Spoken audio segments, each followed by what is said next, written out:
Jay Barco is going to present Lake Ladore.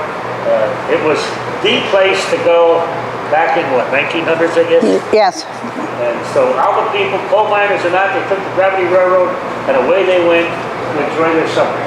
So stand back, relax, and watch Jay tell the story of our ancestors past. Thank you. Well, thank you. I'm president of the Waymart Area Historical Society. The whole history of Waymart revolves around the Delaware and Hudson Gravity Railroad and then eventually the Steam Railroad. And I see on the wall back there you have under the mitigation for the federal prison, it shows a map there. So when you get up, be sure to look at that map and see where Waymart is if you're not sure. And the most important thing was a pond. And the first settler was Asa Stanton. And on that map, you'll see Stanton Pond. Well, after the D&H dammed it up, plus at least 12 other places, then it became Lake Ladore. And I was talking to these nice ladies here. I hope all of you have had a chance to go to our senior expo at Lake Ladore. But anyway, the story is going to be today about how this had a great influence, especially on the mines and the development of the AFL-CIO, which a lot of people didn't realize. So just to interest you, there are some artifacts here and souvenirs from the park if you want to look at them while you get up to. And there's a wonderful article here, which I'm going to refer to, about when John Mitchell was at Lake Ladore. So that's an overview of the park. Yes? When is that senior exhibition at Lake Ladore? It's always in October, but I don't know what the date of it is. 29th. 29th, is it? And if you haven't gone there, they have a $2.5 million arts center, and they have probably 50, don't you think, at least 50 exhibitors in there. And then you can walk over for $3, you can have lunch, and you can and you'll see in my presentation the Carousel building that was built by 1900. It was a fantastic building, and for $3 you can have lunch there too. Plus, sometimes they have the riding on the lake too. So Stanton Pond, if you look at the map back there, became Lake Ladore. Anyway, it was a transition period. The D&H realized that the gravity railroad was soon going to be a thing of the past. In fact, they realized it by 1880. And so it was a transition period. They knew they were going to have to change the steam. But the biggest problem, of course, is always the Moosic Mountain, Farview Mountain. What were they going to do? Because the steam engines could not go down the mountain by themselves, because they could not go on the old gravity, for the simple reason that the grade was much too steep, and the engines were weighed terrific, about a couple tons or more. And the track wouldn't hold them. Right, and the track wouldn't hold them. So what they did is they widened the gravity from Carbondale to Shepherd's Crook and across the summit, and they strengthened the rails and the ties, and then they had a 6.5-mile loop that actually touched to South Canaan. And the year we're going to concentrate on is 1902. There was a group of investors from Carbondale that called themselves the Lake Ladore Company, and they were the ones that thought, wow, the railroad's going to go by there, let's put an amusement park. And the Farview Amusement Park was extremely successful. It was owned entirely by the D&H, and there were times when there was 10,000 people up top of Farview Mountain, just to escape from the mines, just to escape and get away from it. As somebody asked me today, what's the temperature? It's a 5-degree temperature difference, usually between here and Waymart, and that's because of the mountain. So they had an insurmountable problem. So they put this loop in, and they developed this park. Slowly, the park up top of Farview Mountain began to be less and less enjoyed because they didn't have a lake, see, at top of Farview Mountain. So they had a wonderful lake called Stanton's Pond, and now called Lake Ladore. And someone asked me before, the name Ladore, if you look up a poem by Robert Sutherland, it's called The Cataract of Ladore. And the first two Scottish engineers who came, they're the ones who named it. They're the ones who developed all the dams. And all the dams like Elk Lake, Keens Lake, White Oak Pond, Kajaw, Ladore, all of them were dammed up by the D&H for the single purpose of releasing water when it was down in the canal so that they could bring the level of the water back up. Obviously, if the level went down, the boats would hit the bottom and they weren't going anyplace. So it was an engineering marvel. But anyway, we're going to concentrate on the park today, and really when I got to think about what it was like in 1902, for one thing, our President of the United States, William McKinley, had just been assassinated. And now Teddy Roosevelt was now the president. My favorite president, by the way. Excuse me, Teddy.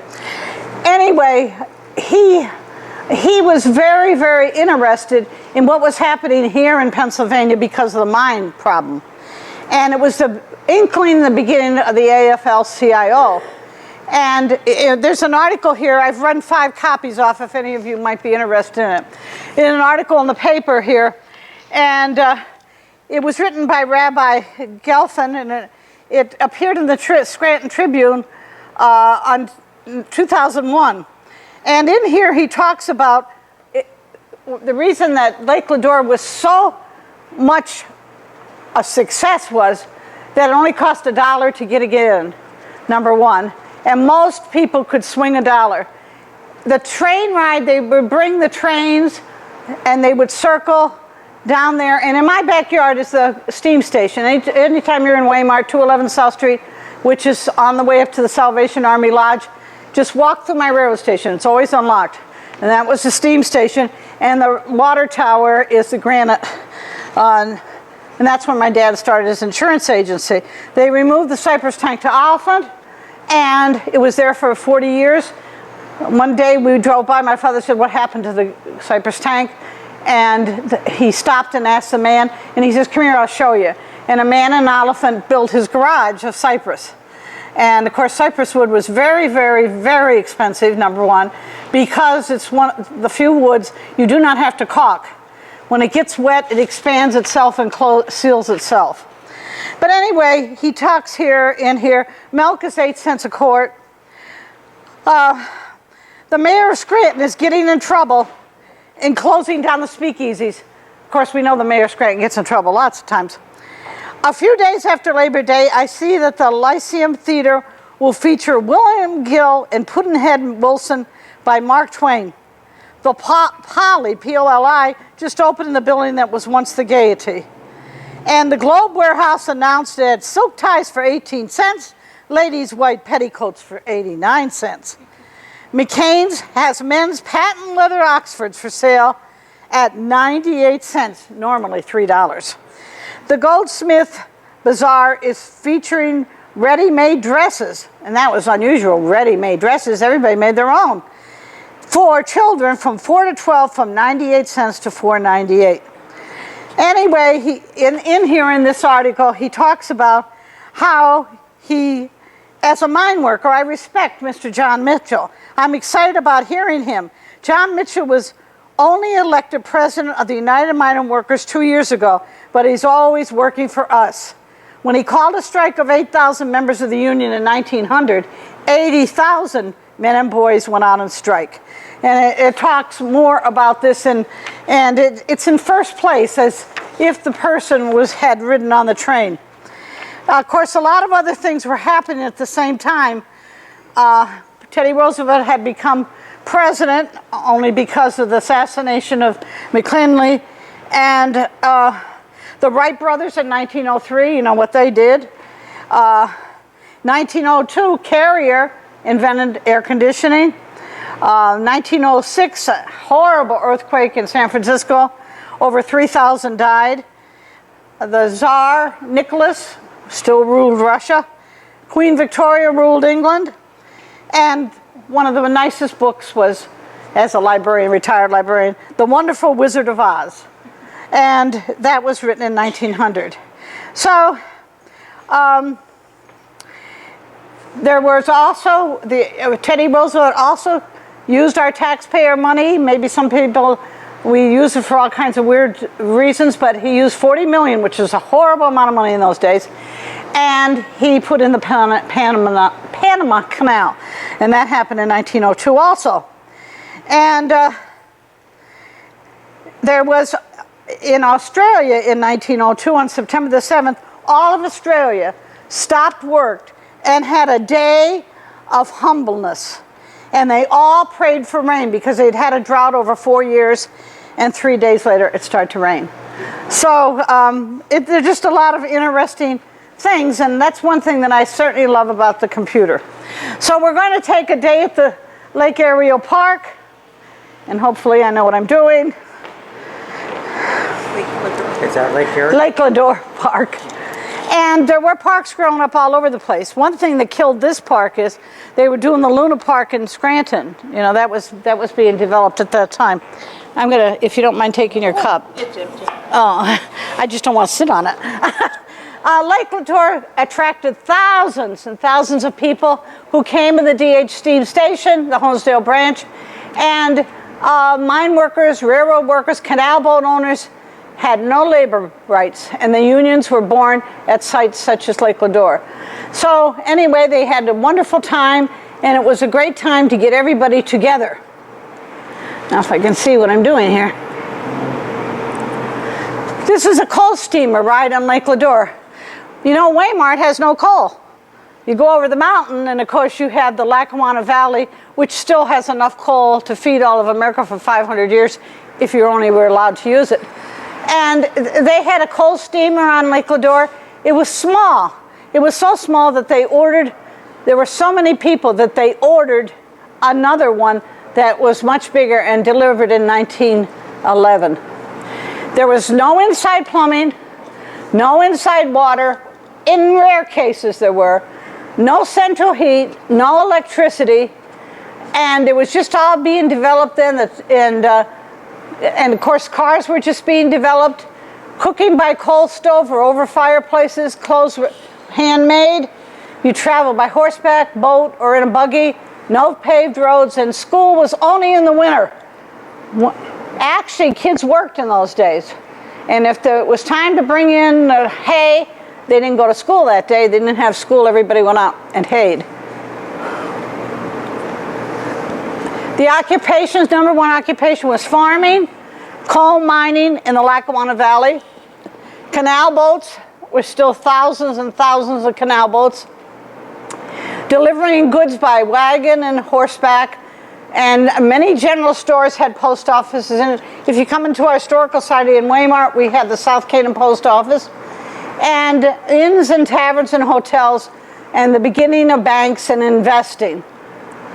There were 200 rowboats on the lake, and you could rent it for like 10 or 15 cents, and you could take your honey out in the rowboat. There was a big place there for the boats to go in for the winter time, of course, to protect them. Can I ask you a question? Sure. You said this lake was dammed up by Scottish engineers? That's a man-made lake? It was, yes, it was first Stanton Pond. Just like Keenes was Canoe Pond, and now it's Keenes Lake. They were the D&H dammed up 11, number 4, when you could go over Farview Mountain, number 4 was completely done by the D&H. Number 7 up top of the mountain was done, and all these places was, and every day some people would let out thousands of gallons of water. Everybody liked to fish. My favorite fish, Sonny's is spelled wrong, catfish. My brother and I only live about a quarter of a mile from the lake. We used to go down and get a mess of catfish. They were delicious. But one day my brother got stung by one. I don't know if any of you guys fishing ever got stung by one. I noticed on Channel 16 on the weekend, they showed catching big catfish in Lake Wallenpaupack, and I thought, whoa, I wonder if they got it, because that hurts. And of course, you went rowing to impress your gal. That's number 157. In the background, you can see just faintly a tower that you could climb up and see the wonderful vista view. And Stanton Pond became Lake Ladore, and the Dane-Age made this a feeder source for the canal. If any of you stay at the lodge, by the way, they welcome you now, the Salvation Army. It's the best deal you'll ever have. 3 meals a day and a snack at night, and all kinds of activities to do. They rebuilt the dam about 3 times. Lake Ladore, or the Salvation Army just had to spend $2.5 million because the DEP said that the dam was not strong enough. Well, every drop of water from Lake Ladore goes into Keens Lake, and the girls that own Keene Lake are still fighting the DEP because they want them to rebuild their dam. And as far as I'm concerned, these D&H dams were some of the strongest dams in our whole county. This is a picture of Mrs. Solden and her sister. Mrs. Solden lived in Honesdale. She's passed now. And she's looking at, this was about 1912, this picture. She's looking out at the new steamer, much bigger, could take 40 to 60 people on. She's watching the people swim, and she said to me, "Oh, Jane," she says, "my sister and I just love going to Lake Ladore," but she says, "we didn't like to go swimming." And I said, "Well, why didn't you like to go, Myrtle?" And she said, "Well, I didn't like to go because you had to wear your swim costume, and they were made out of wool. So when she said when you got in the water, you couldn't swim because you know what happens with wool. And she says all of a sudden your suit became 20 pounds. But she said, I loved swimming in the farm pond. They came across, by a very strange way, they came across hearing about Camp of the Wind and how it was for sale. And so they kept it going as long as they could. But kids don't like camp as much as they used to, of course. It's not exciting enough. I have to laugh. We have 36 camps still in Wayne County, and it's amazing to see the buses going to the Viewmont Mall, to Walmart, to the movies. I don't think they go camping at all. And this was exciting. Now this is about a half a mile from my house. Those tracks you see on the left there go directly through my house at 211 South Street and go through the present-day post office in Waymart. And this was a siding where people got off and started their great adventure. And this is a close-up of the D&H platform and, of course, the logo. The very famous D&H logo, by the way, does not exist as of this week, I think. Isn't it, Joe? It's this week, I think, that it's no longer exists anymore. It is gone forever. This is a mother and son, not the greatest picture, but I had to add it because there's I know ladies, you all want a hat like that, I'm sure. And with her little boy, and she's getting off the train and walking up the steps, and she's going to enjoy the park. There was, of course, lots of woods. And remember, the hillsides were completely denuded because everybody cut down all the trees to start their fires. And so if you see in some of these pictures, you will see that there's hardly any trees at all. But the trees were left there, the beautiful lake that was Stanton Pond and now Lake Ladore, picnic tables, drinking fountains, and it said in their booklet, you don't have to, ladies, worry about your button shoes because they have wooden walkways and you won't have to step in the mud.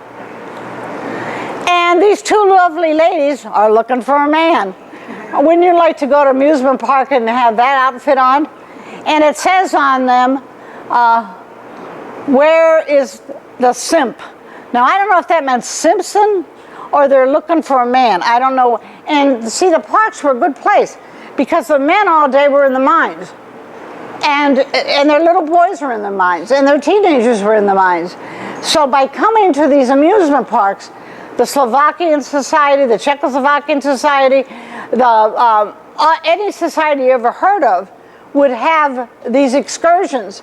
And it was a good chance to meet other people in your ethnic group. And lo and behold, sometimes they met people in other ethnic groups, which wasn't always welcome. This is a drinking fountain. It was such a big drinking fountain. It was there for years and years that the kids loved to splash in it. Now what do they have? Splash parks. They have splash parks every place, way ahead of their time. And of course the baseball was the all-American sport. As I said up top of Farview Mountain, there were times when there's 10,000 people, and when you consider they all came by gravity railroad or horse and buggy or horseback. And now they came on the train mostly. And lots of times it was Lackawanna County teams against Wayne County teams. And if you're acquainted with Lake Ladore now, when you go on the campsite, just as you start to go down the hill, as if you're going into the camp, that's where this field is. And it just as like you're going down to the Fine Arts Center where the Senior Expo is going to be held next month. Up there at the top, you can see a glimpse of the lake on the right. There was a Lake Ladore Lodge. Sometime if you had a little extra money and you could take your family, maybe you'd stay 2 or 3 nights. And then you would swim in the lake and you would go on all the little rides. And it was a real excursion. And you know, out to Beach Lake, there's all those boarding houses. And this is the same thing. It was a boarding house for people to get away from the dirt of the city and the dirt of the mines and the hard labor that all of them were experiencing that time. Is that still there? No, that is gone. There's only one building left. That's the Carousel Building. This was burnt down about 5 years ago, and I stood there and cried. It was this was the recreation center, and my dad said that what he loved about it, Guy Lombardo played there and other people like that, what he loved was that it had a walkway above it, and you walked around the walkway and you could look down at everybody dancing. And he said that was just so wonderful. Again, you see lots of benches, you see lots of tables and a wooden walkway. That's the recreation and dance pavilion. It was just so famous. They had almost all the bands of that day were here usually one night, and then they usually were in Naog Park for one night, and they make the circuit and work their way down to Wilkes-Barre. And so this is what they looked like in the 50s when it was Camp of the Wind. See the promenade? It goes all the way around the building, so you could walk around the building and see what was going on. In those days when it was Camp of the Wind, you had units, and you had war games, which I suppose you can't even be mentioned today. They probably call them love games now. Well, maybe that's not that either. And anyway, that was a lot of fun. The last week of camp, we had all kinds of games, and it was the biggest fun of all. This boathouse becomes a recreation center. In the 1950s, it was a recreation center. Of course, they had to have the boathouse. The small steamer was sold to Newton Lake. The large steamer rotted away, and eventually, after about 30 years, it sunk to the bottom. And friends of mine that were dredging the lake, remember, because it was a pond, turned into a lake. So every once in a while it has to be dredged. It was dredged 2 years ago, the upper part of the lake again. And they use this for different purposes, but mostly it became a rec hall for rainy days and so forth like that. The dining room pavilion is gone also. It was a beautiful building.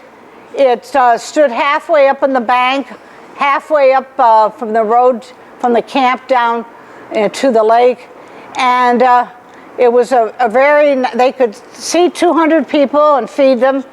And lots of times that these different ethnic groups would come on the train. And on the train one time in 1902 also, there were 2,000 Russians that came over on the train and they started in Scranton, and of course they hit Oliphant and Archbald and all the places all the way up. And they came and they went all the way to the curve that touches South Canaan. They got off the train. They had 2 wonderful, wonderful murals, icons really.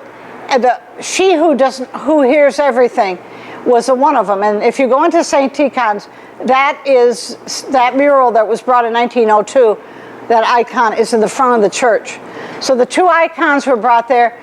They got off the train and they walked the 2.5 miles to the Wagner farm, which the Russian church had bought at that time, the Orthodox church.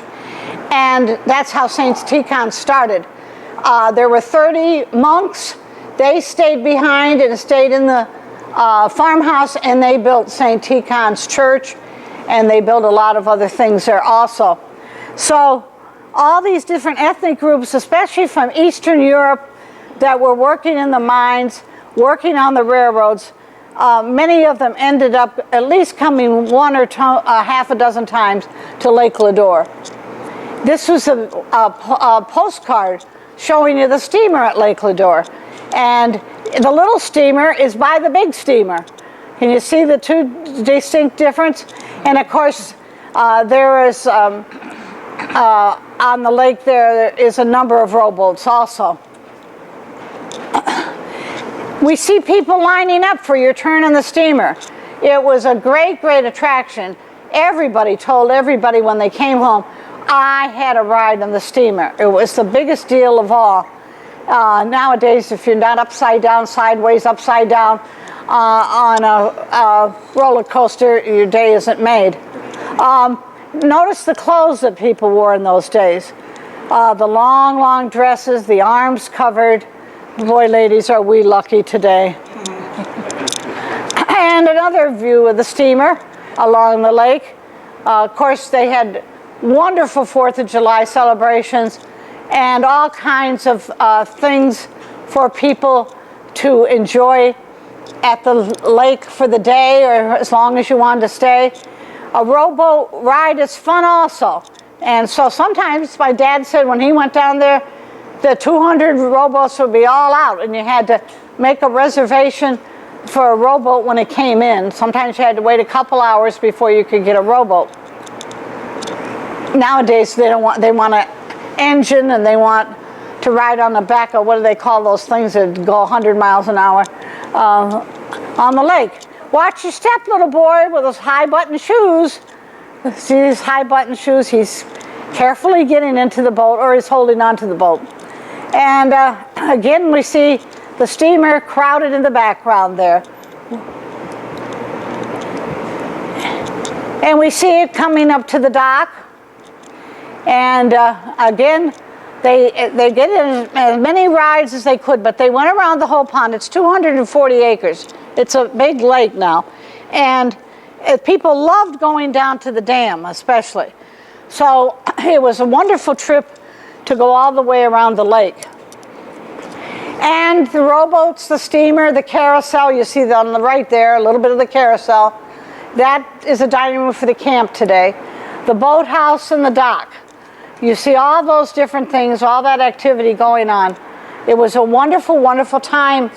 Somebody colorized that picture? Yes, that's a colorized picture. In those days, they'd take a picture and they'd send it to New York or Philadelphia. Somebody would colorize it. And that's why you don't know if the roof was really red. You expect the water was probably blue, but probably not that blue. So lots of times I have to laugh at our church in Weimar, some of the colorized pictures of it, because they added all these colors to it that I'm sure never existed. They also had a roller coaster. It was not, amazingly, it wasn't as well received as the one at Naog Park. That one was very well received. It only lasted the last few years. They added it reluctantly to the park. So it wasn't put into like 1911 or 12. So it really didn't last that very, very long. But of course, roller coasters nowadays don't eat before you get on them. A park, of course, must have a Ferris wheel. And look at that lady there. Now, there were christenings sometimes held at the lake and baptisms. And sometimes an ethnic group would have a whole family come and they'd all go into the water and have some sort of ceremony. Gentlemen, of course, all wore suits and, of course, a hat. And look at that beautiful gown on that lady holding her baby. It's just, I wished I had a picture of her from the front. I'd love to see what she looked like.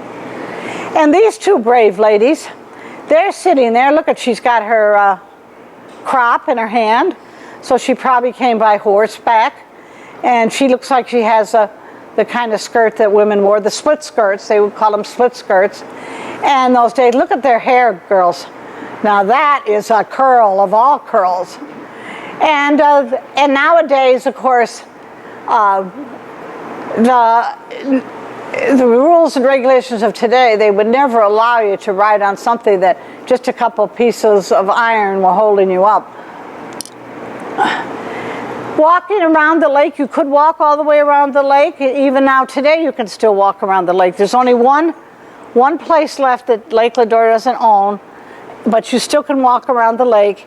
And when the savages die, then that is going to go to the Salvation Army, and they'll own not only the lake, but everything around it. You see the carousel to the left, just the corner of it.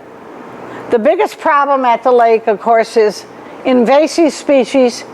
Like everybody says, oh, isn't that gorgeous, that loosestrife down that's blooming, that's purple, the tall purple? That is an invasive species, and it pushes out our species. So lots of times they put copper sulfide in the water to kill a lot of the vegetation. The boathouse and the carousel building, a beautiful picture of the carousel building. It was built by a gentleman in Weimar who owned the Weimar Hotel, not the Weimar Hotel of today, but the one down by where the post office is. And his name was Hans Holznagel.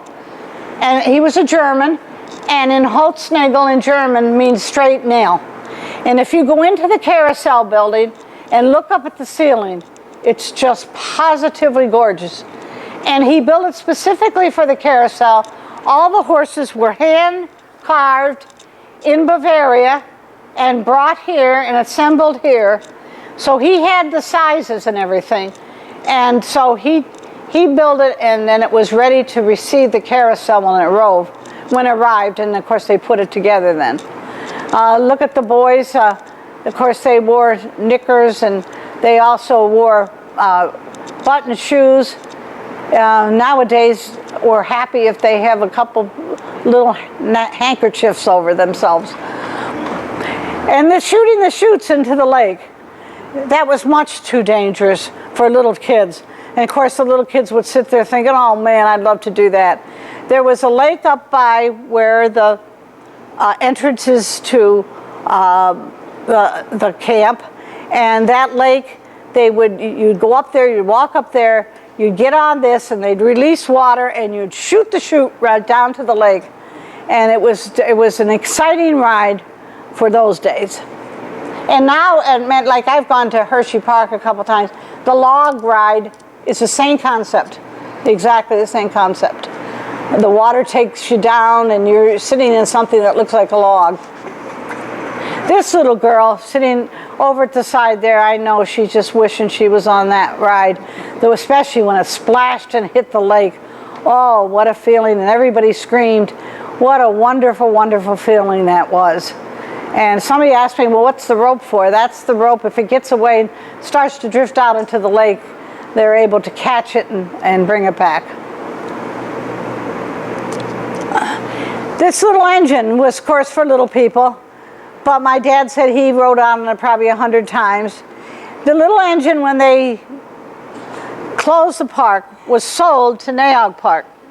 And for many years, my dad would take my brother and I down, and he'd say, when I was your age, I rode on that train. And now the train was sold, and it's in Florida. And the last mayor, remember, he swore that he was going to bring the train back? Yeah. And he didn't do it, and it made me so sad. I was hoping that the train would come back. So if I ever win the lottery, you know that I'm going to go right to Florida and buy that train. And there was a small, tiny merry-go-round out for the little children and the young at heart, because merry-go-rounds were by far the carousel music. People just loved merry-go-rounds. It was one of the favorite things at any park. And I think this woman is not very happy she's having her picture taken, but anyway. And the straw hats, man, oh, my dad had a wonderful straw hat. And they had a penny arcade. They were seeing it's right next to the hall where the carousel horses are. I only had some pictures of the carousel horses. All these pictures were given to me by people who their mothers, grandmothers, great-grandmothers had.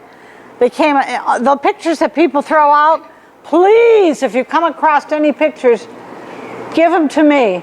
I'll be glad to scan them in and I'll be glad to give them back to you.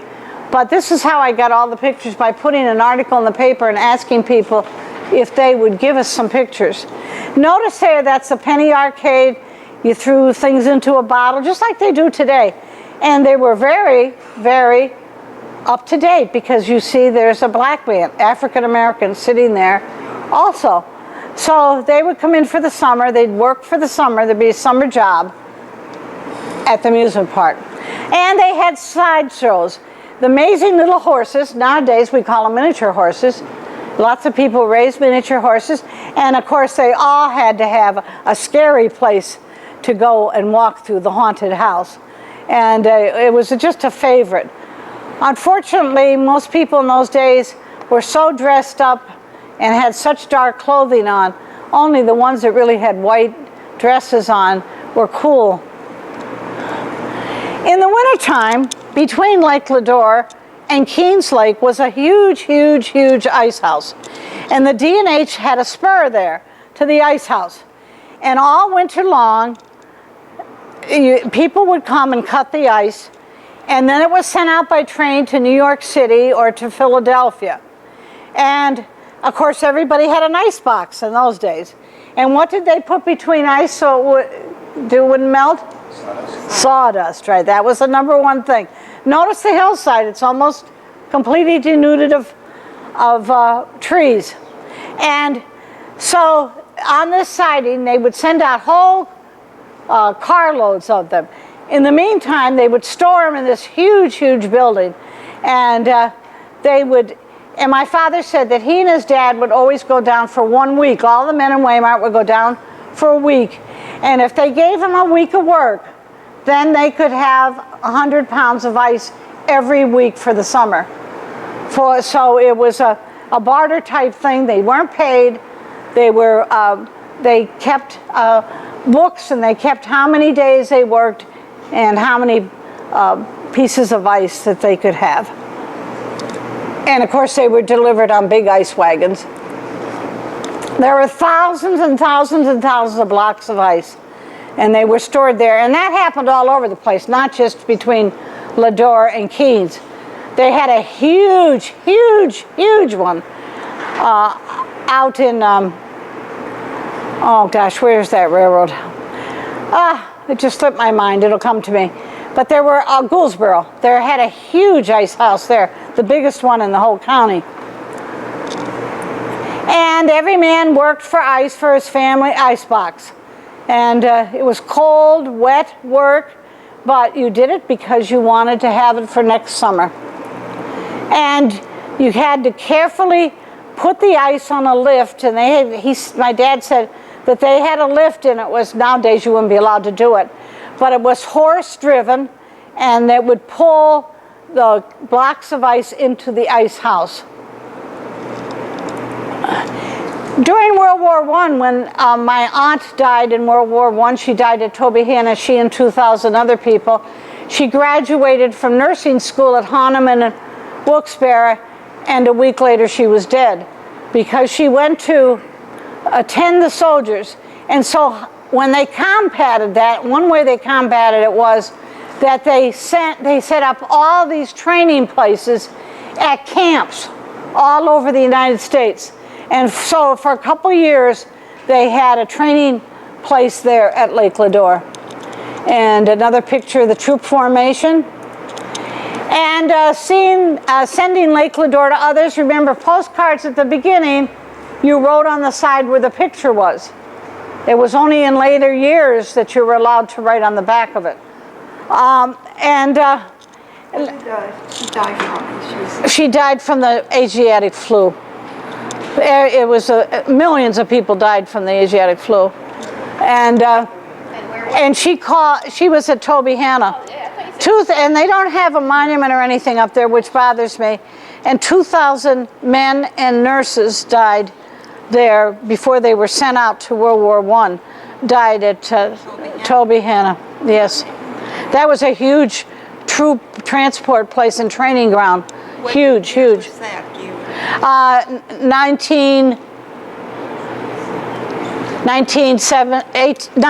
1919. War is over then. Or no, 1917 then it was, 1917. But she was 20 years old and just graduated from nursing school. She called up her mother and father and told them that if they wanted to see her, to come up to Tobyhanna, and she could sit on the other side of the room to say goodbye to them, because she saw her fingers were turning blue. See, that's what the Asiatic flu did. It covered your lungs, and finally you choked to death because you couldn't get any air, and so slowly cyanosis would set into all your limbs.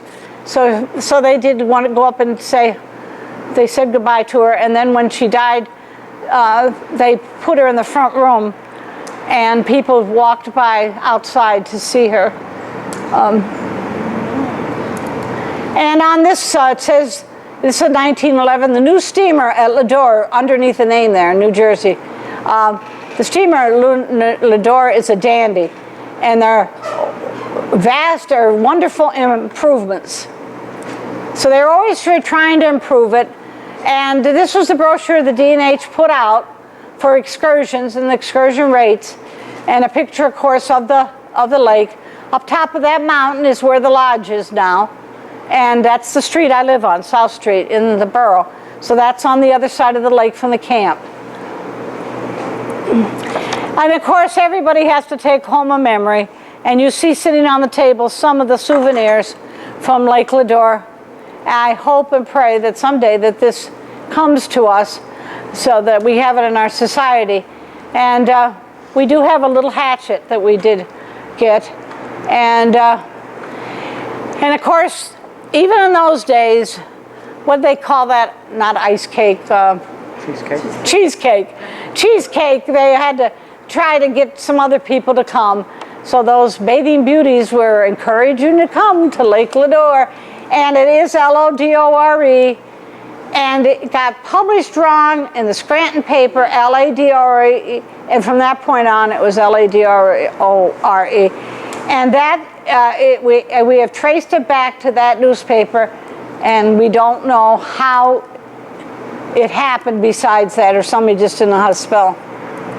And so the memories are Lake Ladore, and now the Salvation Army, and they're keeping it pristine and beautiful. And we thank the people who gave it to us. And again, if you know of any photos of Lake Ladore, I appreciate to add it to this. And of course, thank you to my late dad, Willard Varco, for instilling his love of Lake Ladore in me. And I did love it, and I still love it today. Thank you very much.